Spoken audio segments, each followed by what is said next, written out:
एक महत्त्वाची बातमी, मीरा भाईंदरमध्ये उद्या मोर्चा निघणार आहे। मराठी एकीकरण समितीकडून बॅनरबाजी करण्यात आली आहे। मराठी अस्मितेसाठी मोर्चा निघणार असल्याचा बॅनरवर उल्लेख करण्यात आलाय।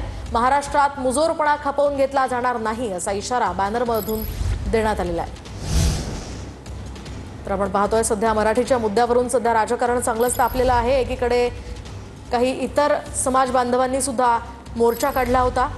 मनसेनं या ठिकाणी फेरीवाल्याला मारहाण केल्यानंतर हे वातावरण चांगलंच तापलेलं आहे। त्या विरोधात अनेकांनी मोर्चा काढला आणि आता मराठी एकीकरण समिती सुद्धा उद्या मोर्चा काढणार आहे। मराठी अस्मितेसाठी मराठी माणसांचा हा मोर्चा मंगळवारी 8 जुलै रोजी निघणार असल्याचा उल्लेख या बॅनरवर करण्यात आलेला आहे। मीरा भाईंदरमध्ये सध्या हे बॅनर पाहायला मिळत आहे। महाराष्ट्रात फक्त मराठीच असा उल्लेख या बॅनरवर करण्यात आलेला आहे। महाराष्ट्रात मुजोरपणा खपवून घेतला जाणार नाही असंही या बॅनरवर लिहिण्यात आलंय।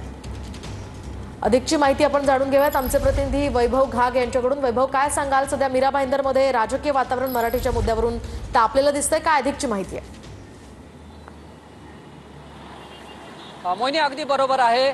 आज मीरा भाईंदरमध्ये सगळ्याच नाक्यावरती बॅनर लावण्यात येणार आलेले आहेत आणि ते बॅनर जे आहेत ते मराठी एकीकरण समितीने लावलेले आहेत। याचं कारण असं आहे की थोड्या दिवसापूर्वी एक अमराठी व्यापाऱ्याला मनसेकडून मारहाण झाली होती आणि त्या मनसेच्या मारहाणीच्या वेळेला दुसऱ्या दिवशी त्या लोकांनी मोर्चा काढला आणि मीरा भाईंदर बंदची हाक दिली होती आणि त्याच अनुषंगाने त्यांनी आपली ताकद दाखवायचा प्रयत्न केला का या संदर्भात मराठी मात्र आता पेटून उठले आहेत आणि मराठ्यांनी आज इथं बॅनरबाजी केली आहे। तुम्ही पाहू शकता इकडे मराठी जे एकीकरण समिती आहे तिने बॅनर लावले आहेत की महाराष्ट्रात फक्त मराठीच, राज्य आमचं, भाषाही आमचीच, भाषेला विरोध केला तर संघर्ष हा अटळ, महाराष्ट्रात मुजूरपणा खपवून घेतला जाणार नाही। त्याचबरोबर दुसरा एक बॅनर लावण्यात आलेला आहे आणि त्याच्यावरती सगळ्यांना आवाहन करण्यात आलेलं आहे की सर्वपक्षीय राजकीय पक्ष असतील, सामाजिक संस्था असतील, महाराष्ट्र प्रेमी असतील यांना आवाहन करण्यात आलेलं आहे। नक्कीच धन्यवाद वैभव, दिलेल्या या सविस्तर माहितीसाठी।